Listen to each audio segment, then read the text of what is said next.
Hey, what's up, guys? It's Saturday.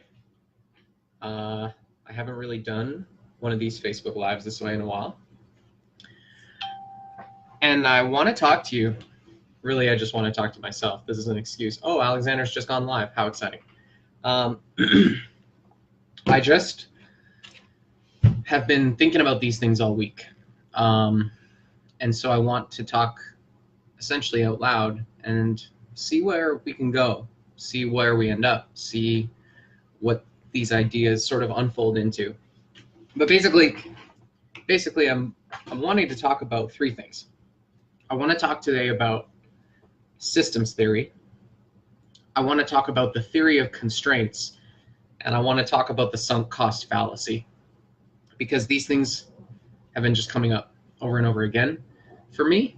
And when I'm working with my clients, I wrote it on this piece of paper because I was thinking about doing this Facebook Live since yesterday. And I don't have an objective today. This isn't marketing. This isn't a promo.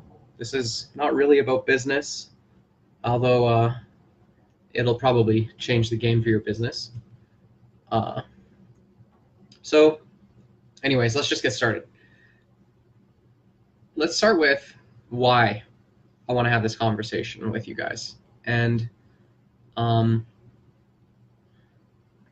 I think the answer to why I want to have this conversation is because I've been focusing on trying to prioritize my life for a long time, but most specifically since I met John DeMartini in 2011. Life is infinite. And so I can, in theory, prioritize infinitely, which seems like a dangerous gambit. If I pitch the idea of prioritization, we can easily get lost in the world of always prioritizing and never acting. And so for me, on weekends, particularly in moments when my life is reconfiguring, when variables have changed or new data or new evidence has shown up in my life, I tend to recompute, and I need space to do that. So I create space on Saturdays sometimes to think things through. So today I'm thinking, moving into next week, moving into next month, I've got 30 days left in this quarter. And that means I've got 30 days to get done what I want to get done, what we plan for in the quarter, and then to prepare for next quarter, and then to prepare for next year, and then ultimately to prepare for my life. At any given moment, if I lose my sense of priority or if my priority hierarchy changes, really it becomes about reprioritizing my life. It's hard to separate those things. They're really critically intertwined. My business and my life are not separate things. And so I've spent 7.5 years prioritizing from the perspective that I need to prioritize everything that's available to me, everything that's available right here in front of me. And as my resources grow and as my business grows and as those variables grow, what I'm finding in my life experience is that there's more to prioritize than there is time to prioritize those things. And so it's becoming more and more critical for me personally to prioritize responsibly, to prioritize my prioritizing. And so that brings me into this dance of the topics that I want to talk to you guys about today, which is the capital cost fallacy, the theory of constraints, the systems theory. Because there's a lot of ways to change my life. And there's sort of two ways to go about setting a goal and achieving a goal in life. The first is to set a goal and to achieve a goal that happens once. So that might be, for example, to set a goal to acquire an item, to then acquire that item and then have that goal be finished. And then there's another set of goals, or another way to approach goal setting, which is I'd like to set a goal to adjust, modify, or build a system. I guess also you could delete a system. Adjust, modify, or delete an existing system so that the quality or the output of that system permanently changes. And so there's a way to set a goal where you change something once or you create something once. There's a way to set a goal where you create or you make a change to a system that exists outside of you or that you're a part of that then permanently moving forward produces a different result than it did before. So that's where systems theory comes in. So this is like, I could set a goal to buy a coffee, or I could set a goal to learn to make coffee. You know, you can teach a man to fish, or you can fish for him.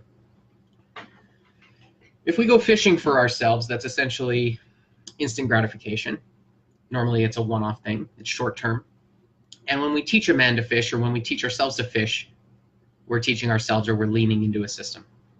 So I'm just going to quickly read here. Systems theory is essentially the interdisciplinary study of systems. And a system is a cohesive conglomeration of interrelated and interdependent parts that is either natural or man-made, and is delineated by its spatial and temporal boundaries, surrounded and influenced by its environment, described by its structure and purpose or nature, and expressed in its functioning.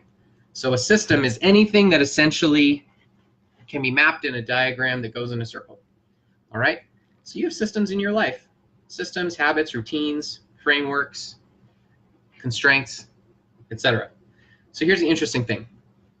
All systems in life, all systems, so that could be your income, that could be your the food system that you're stuck in, that could be your sleep system, that could be your family system, that could be your business system, it could be your social communications and reinforcement system.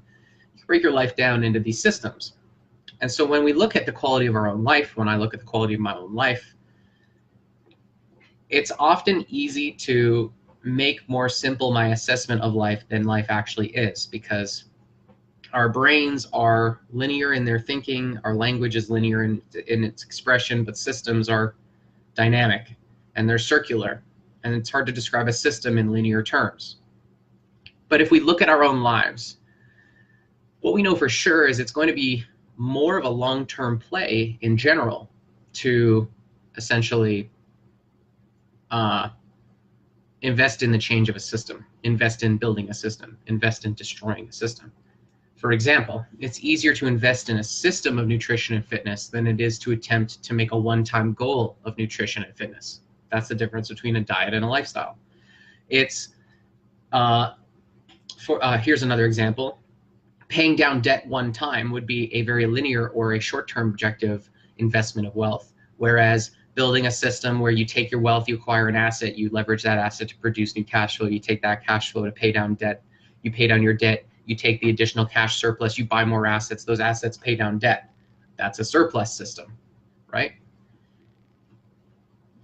As I prioritize my life, as I focus each weekend or each day or each month or whatever it may be on determining what my next highest priority is, it's critical that I have a sense of my life as a series of systems, which I talk a lot about in business, which we can break out in terms of things like org charts and that type of stuff, process diagrams, etc. And so I know I want to work on systems. I know I want to prioritize the work on systems. And so then the question becomes, what should I work on next?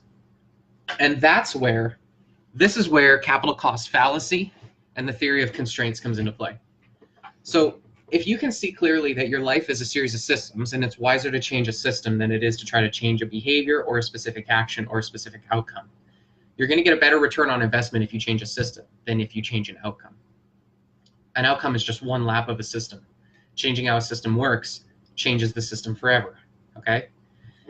If you determine that your life or your business is essentially a series of systems, what you'll realize is that in that system system that you want to change, the system is ultimately constrained, okay? Every system is constrained. There's always something outside of it. There's something going on outside of that system that is holding that system in constraint. Every system is a subsystem of something else. What you'll find is two things. One, you've probably invested a capital cost. You've sunk costs into whatever system it is that you've built, right? I have this live lead thing. It shares this live stream to my personal profile, and people comment on my personal profile. I don't get to see the comments because they're commenting on my thing, my personal profile. I'm comparing myself to cool. So if a system is inside another system, and you want to grow, change, or expand this existing system, what you'll have is two things happening in the mind. What I have is two things happening in the mind. One, how I came to acquire the resources, or how I came to acquire the system, or the included or influencing systems, is often something that I become attached to. So that's the theory of sunk costs. Let's talk about this. Here's from Wikipedia. Many people have strong misgivings about wasting resources. So that's called loss aversion. I bought a thing, I don't want to lose that thing. I put resources into a thing, and I don't want to lose those resources. Okay? So as an example, let's say you buy a ticket to a sporting event and then you decide you don't want to go. In the current model, not going is the right decision, because it doesn't really matter how you came to acquire that ticket. All right? But we become attached to the idea that we invested in, so therefore if we don't use it, that money became wasted. So we then feel obligated to go to that event, and there's like a sense of a point of no return. We're like, well, I'm committed, I better go do it. Okay? So economists, pure economists, label this irrational because it misallocates resources by depending on information that is irrelevant to the current decision being made.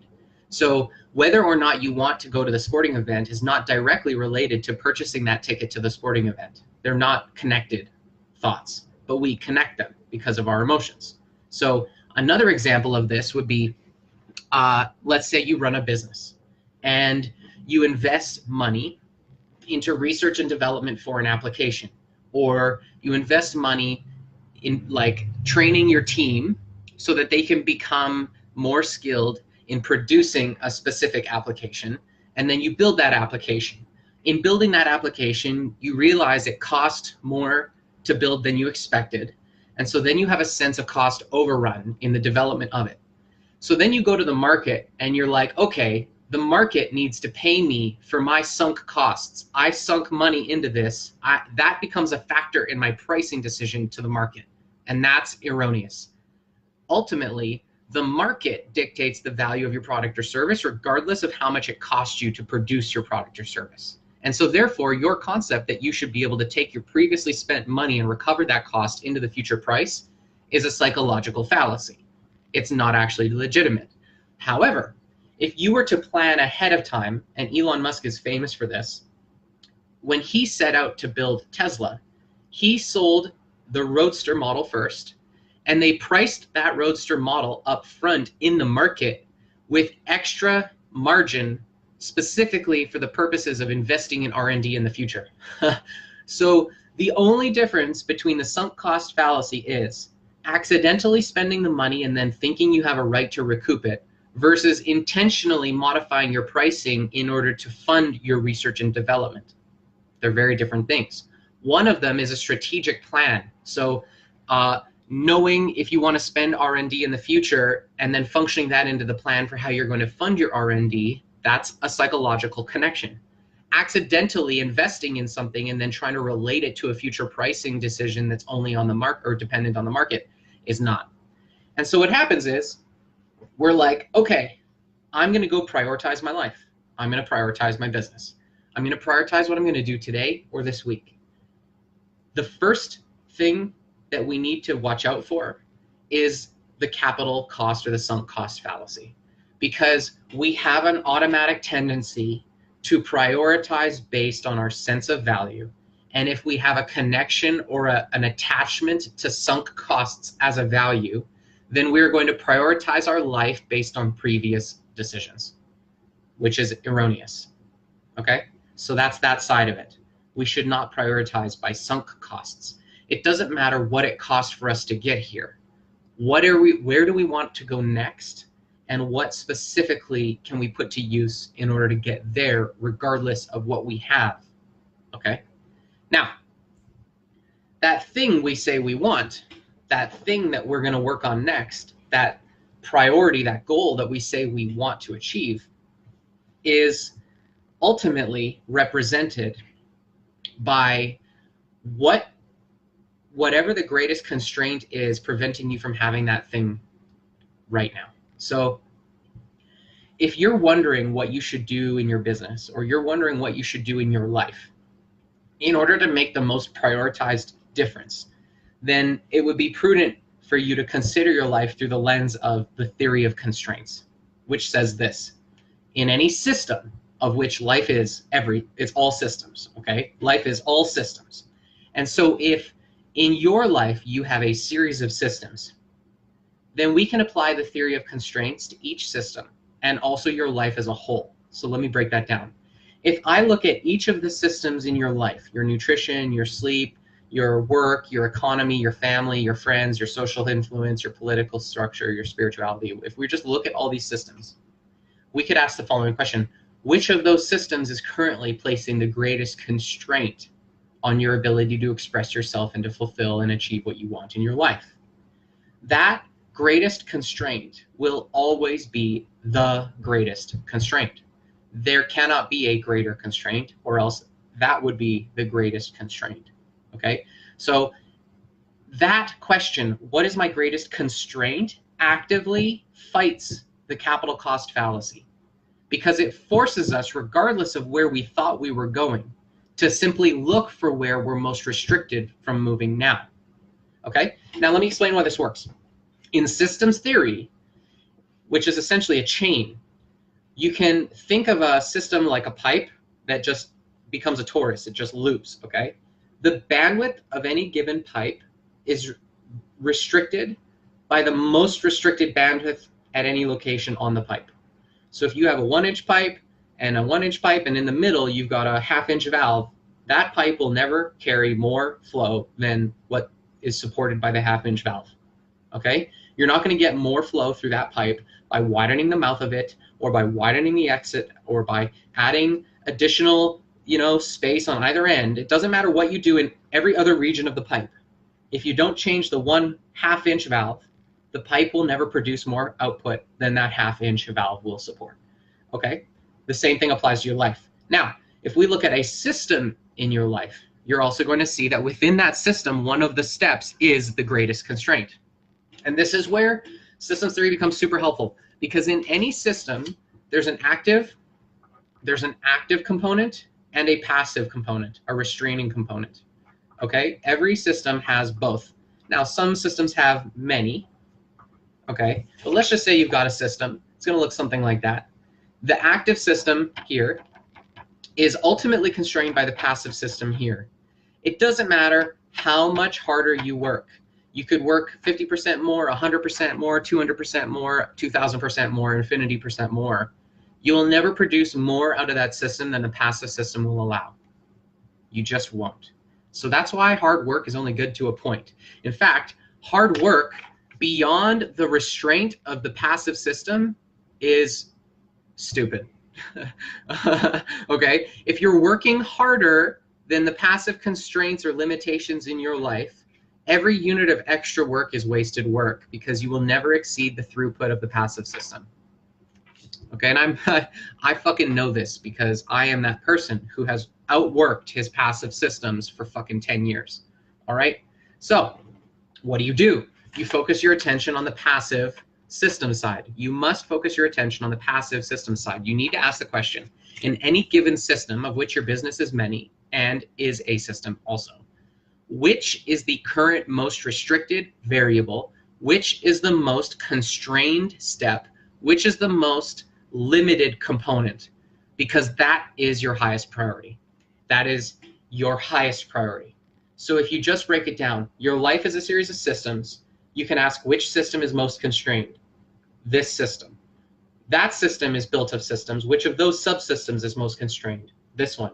Within that subsystem, which step, which system, which technology, which person, which process, which KPI, which measurement, what skill set, what employee, what financial restriction, what social restriction, what legislation requirement, what certification need, what is the one thing that is the most constrained? Because if you uninhibit that constraint, what is already active will go. What is already active will automatically grow to the degree you remove the constricted components. Okay, now, this is the last part. If you have constraints in your business, they turn into strata because it's systems within systems, okay? You have a system called your life. That's your life. All right, I'll write life on here. This is your life. Within your life, you probably have a business. Okay, that's a business. Within your business, you have, let's say, 5 major systems: marketing, sales, fulfillment, finance and admin, and collections. Okay, you've got those 5 systems, and in fact, those have to go in a circle in order to work properly. Okay, now inside each of those, you've got subsystems. All right, I'm just breaking it down. You can see here I put in little more circles. All right, there's subsystems in there, and one of those steps is the most constrained. Now, let's say you've got a few things in here that aren't working. Okay, let's just draw another one. Let's say you've got 6 systems in the chamber, all of them at relatively the same level of constraint. So let's say your marketing is working, your sales is working, but your fulfillment team can't keep up. You can invoice an unlimited amount, all this stuff, but you got stuff in the middle. Your fulfillment team is like half its production rate or something like that. Okay? Let's say, so I'll just rate these on a scale of 1 to 7. You're like 7 out of 7, 7 out of 7, 7 out of 7, 7 out of 7, and then this one here is a 4. Okay, it's a 4. And inside this one that is a 4, there's 3 things about equally constraining. Okay, they're all constraining, but they're each constraining approximately equally. So let's say you've got a pipe, and it's 1 inch all the way through, but you've got 3 segments where it's a 1/2 inch. That's what I'm saying. As you're working through this in your life, here's what's going to happen. You can basically work on number 3, and you can fix it. But the flow through of your system isn't going to change, because that's just one of 3 constraints on that system. Then you focus another 30 days, let's say, and you get that second constraint fixed. The thing is, the system's not going to change. You've still got the same flow through that system. You still have 1 1/2 inch valve restricting the throughput of a 1 inch pipe. You've replaced 2, good for you. There's still a 3rd. The thing is, in the theory of constraints, once you've killed all 3 of these similar constraints, you kill this constraint, this goes from a 4 to a 7, and the entire system now performs at a 7. And that's where punctuated improvement happens in life, okay? Your life is going to look something like this if you follow systems thinking and you begin to prioritize according to your most limited constraints. Because here's what happens. You identify some constraints, and if you choose to work properly, you hammer those constraints, you hammer them, you hammer them, you hammer them, then you unlock the last constraint, boom, the business grows, okay? Now you've got a whole new series of constraints. You might grow a little as you go along. If you prioritize the restraints from most constrained to least constrained within the plateau or within the spectrum, then you're going to see micro improvements as you go along. A little constraint relief, a little constraint relief, a little constraint relief as you go. Then you're going to hit here and you're going to unlock potential. Boom. You're going to hit a new level in your business. Okay? This is called punctuated growth as a result of incremental progress. Incremental progress is the art of identifying and prioritizing the greatest constraints in your life or in your business, putting them in order according to the strata that you're in, and working them from the most to the least constrained so that you experience these moments of hyper growth. And here's what most people spend their life doing. Let's say constraints are grouped into strata, because they basically are, okay? Let's say you've got constraints in here at the bottom level, you've got constraints on the middle level, you've got constraints on the top level, etc. If you are in your life and you're focused on this constraint, you're not going to go anywhere. You might fucking fix this, but you're not going to grow because you've got all these other limitations, right? That's like jacking on a 5-inch component to a 1-inch pipe with a bunch of 1/2-inch restrictions. Okay, I hope your ego feels good, but you're not going to end up actually achieving this objective. You're just going to end up working really, really, really, really, really hard, and then achieving a goal that ends up feeling useless because you didn't actually make a jump, okay? Let's say you start here, you do this constraint, then you come up here, you do this constraint, then you come up here and do this constraint, then you come up here and you do this constraint, then you come down here, you do that one, Then you come back up and you do that one. And then you come back up and do this one. You come back down, you do that one. You come back up and do this one. You come down and you do this one. Finally, you're like, boom, right up to the top. Okay? Now that experience has got to be fucking jarring. I don't know how you adapt to that. This is like not making any sense to me. Okay? It's wiser to identify what constraints are common, identify constraints within a system that can all be solved, put them in order, kill all four, and then jump to the next level. All right? Constraints. I hope that was valuable. Hey, who just joined me? Welcome. I've just been spitting fire for 25 minutes. Anyway, I hope that this adds value to you because I think a lot of people spend a lot of effort and time playing in the wrong level, working on the wrong constraints, prioritizing their life according to capital fallacy, and ultimately burning a ton of energy and experiencing very little return.